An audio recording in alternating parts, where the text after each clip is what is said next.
Now, without further ado, why don't we get into the Jenelle Evans of it all, you guys? God, I don't even know what to say about this woman sometimes because it's always one thing or another with her. So she just announced that she is going to be hosting a party at the Script Club called I Do, I Did, I'm Done. Right. So basically celebrating her divorce. MTV Reality Star, listen, a couple of years ago, you haven't been full-time on MTV in a long time, many years, I think 5+ years. You've only come by to do a couple of like little cameos here and there. So, and again, every time she brags about MTV this, MTV that, it makes me laugh because when she was at the top of the world on that show, she was threatening them. She said, I don't need this. I don't have to be on this show anymore. Netflix, Amazon, they're all fighting over me. And now look, it's been like how many years? Somewhere between 5 to 7 years since she was fired, and she's still hanging on to the relevance from MTV. Nothing from Netflix, nothing from Amazon. Then she claimed, I can't wait until my contract expires. I'm going to be on this new network. And then the network launched, and it was just some random guy's website that like didn't produce any real shows. She was just filming random videos like anybody can do and putting them out there. Honestly, that whole thing feels like a fever dream, but I digress. So once again, you guys, she is celebrating her divorce that is not even finalized, right? In New York City at their Spearmint Rhino Gentlemen's Club on June 12th. So she did an exclusive interview with Page Six magazine to promote it, saying, and I quote, I have survived chaos, heartbreak, betrayal, and years of public drama, but I'm still standing, stronger than ever. This divorce is my official reset button, and I'm throwing a massive celebration to mark the start of me finally living life on my own terms. So again, she filed for separation from David Eason in February of last year. The divorce was dismissed in January, meaning you are not done, miss. You are still there. You're not divorced. This party is a little bit too, can I use the word precipitous here? I think I can, right? Like it's not happened. It hasn't happened yet. Do not count your chickens before they hatch. She does say, though, that she's excited to go ahead and refile. So maybe that's what this is. This is more so a refiling party. I don't know. So again, the sponsor for this is Spearmint Rhino, New York City. And she says that they celebrate strong, beautiful, independent women who take control of their story just like I am.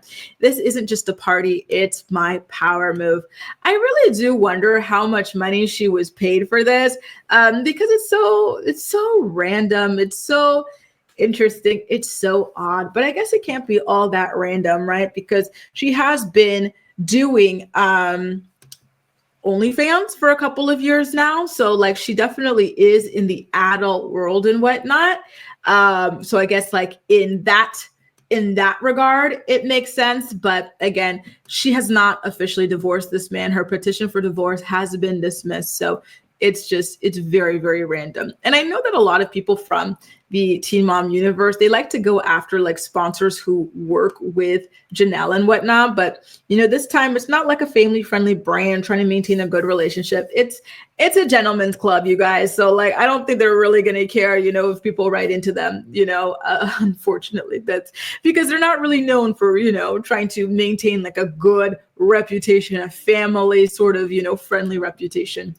Good morning to those of you who are tuning in, 2 snaps in a Z formation, Deja, and everybody else who's joining us for the morning report today. Acacia says, if only Janelle had the same energy behind being a parent. Poor Jace is crashing out and she's doing this.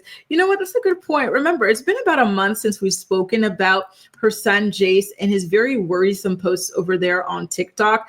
He was speaking about struggling with depression and just feeling like, he's at his wit's end. He was talking about how his mom doesn't even believe in him, all sorts of really terrible things. And we haven't really heard anything about Janelle trying to be there for him and try to support him through this difficult time that he is currently going through. In fact, she was away in Arizona doing some sort of shoot with her friend Tori, for OnlyFans and whatnot. Then she's now heading to New York, and she's just been here, there, and everywhere, not really honing in on that at all. Mind you, I have to be honest with you guys. I'm still kind of irritated at how long it's taking for the case to go forward, right?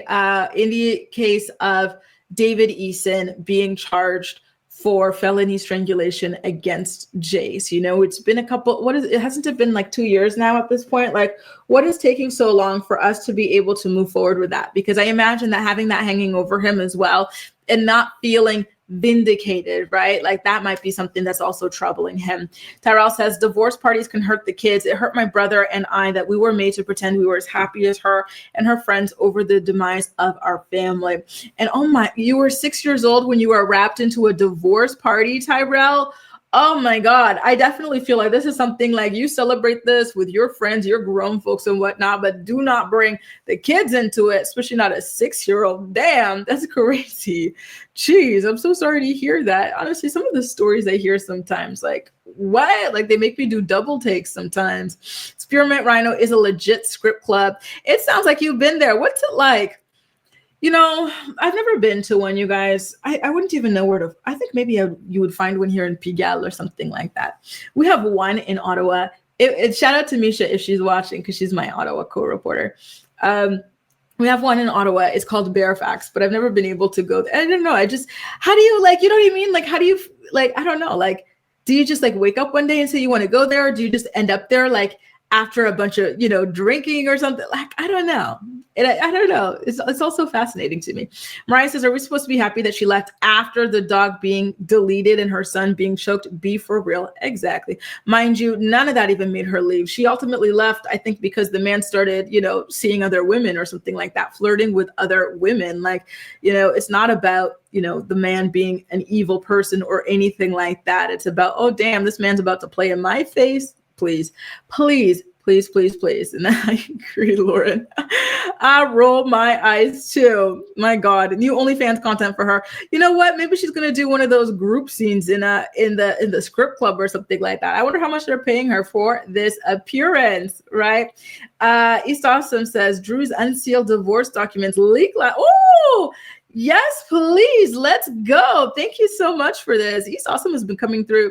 Wasn't it you who also was listening to Sutton's ex-assistant live on a podcast while we were streaming to give us some of the deets on what was going on or whatnot? That was too good.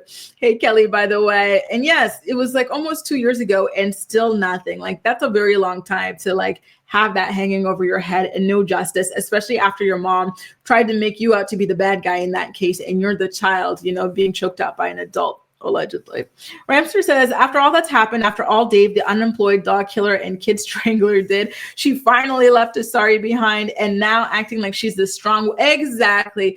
She's taking the piss. I really hope that people do not show up to this. I wonder, you know what though? I wouldn't be surprised if like these like, you know, weird guys who are in love with her or whatever, or just people who are fans of the script club go, but like have no clue about her. But I don't imagine this being packed and them like, you know, making a lot of money for like having her, you know, be a host over there. Thanks for joining us, Vivian. Enjoy the rest of your day. And hello, Tiffany. Nice to see you. It's not going to give what she thinks it's going to give. Are any of you guys going to be there for this party? Any boots on the ground for this event? Feel free to let me know in the comment section. And if you're watching me, you know, as part of my playback posse, you guys too, let me know if you're going to be there for Janelle's event in New York. And you know what? Another question: who's going to be watching the children while she's out there in New York? Thoughting and bopping. Is Jace going to be in charge of this while he's still battling with his own issues with his mental and emotional health? Like it feels like he's already got the weight of the world on his shoulders and whatnot. And so just the idea of, you know, him being stuck there. Mind you, Janelle recently did an interview where she said that literally none of the children's fathers are involved. So I don't see her being able to get that kind of help from them. I do not see her getting help from her mom, right? She's on the outs with her mom as well. I don't know if the children's grandparents, Jace's grandparents are not involved, that's for sure, right? On Andrew's side. Kaiser, you know, Nathan's mom, Doris, she was seemingly involved for a bit. And I know that David's family is not really involved with Ensley anymore. So it looks like it's going to fall on Jace to look after these children, or maybe she's going to have to hire somebody. I don't know, but I definitely am rather curious about that. By the way, you guys, there's something that I actually did forget to tell you in yesterday's morning report. You know how we're talking about Kailyn taking her son Isaac to prom, and how I was listening to her podcast with Becky and whatnot? Well, here was something. Let me go back and pull up my notes from Wednesday's morning report. It was bugging me. I was like, oh my God, I had the note right here and I completely forgot to tell them. Here it is. So you know how she's got that On and Off Again Frenemy podcast with Becky? So in that episode, she says that all of her relationships have been toxic and that she has always had knots in her stomach before coming home or seeing her significant others because she never knew what she would be coming home to. And she made sure to go back and emphasize that she said that this was the case in all of her relationships, right? And we know that, things are not good with Elijah. Elijah was caught cheating on her on a cruise that she paid for, right? With a woman who posted the videos online. It was a big public humiliation for Kailyn. Then she's been going back and forth trying to troll us about whether or not she's back together with this guy. And it seems like, whatever reconciliation they had was short-lived because she's back to throwing shade. And now she's claiming that this man, was toxic. The relationship was toxic and she hated coming back home to him as well because she never knew what she would be coming back home to.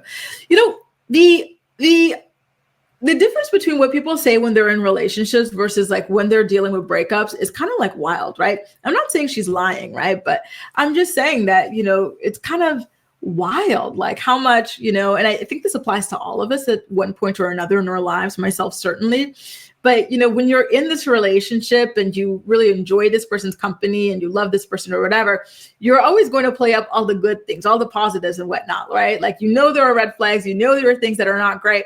However, like you really like this guy, right? And you're happy. So you're just going to talk about all the good things, right? But then when the relationship goes south, then it's like, okay, well, now my eyes are open to all the bad things. So I'm going to, you know what I mean? So to be honest with you, based off of the way that she was speaking about him for all these years, I am really shocked, first of all, by the man cheating. Second of all, by the information that she is now slowly trickling out to us, right? So I don't know. Very, very interesting. Let me see what some of you guys had to say. Hey, Miss Christina, we go live every single weekday morning at 10 a.m. Eastern Standard Time here on the channel. Cami says, I'm always sleeping. Oh, Cami, I'm just waking up and tuning in. That's okay, girl. We're still here. Nice to have you. Did you get to watch the Bravo's Love Hotel? Because that's what we're going to talk about after these stories, okay? Bunny says, Janelle is the type of chick who runs from the monster and picks up Dracula. I've never heard this expression, and it is too damn funny. Yes, I agree. It's always going to be somebody who's bad, but in different ways with her, right? So, wow. And thank you so much, Tyrell. By the way, Tyrell sent me this email to show me a picture of a ring that she had because in one of the last episodes of Teen Mom Next Chapter, Ryan proposes to Amanda with this like kind of tire blah blah blah truck thing, and so she actually had one of those, and it was so cute. Rancher says it would be awesome if Janelle has to cancel the whole party because no one is interested. Listen, I wouldn't be surprised, and I wouldn't feel bad for her either. Because come on now, come on, oh, Lord.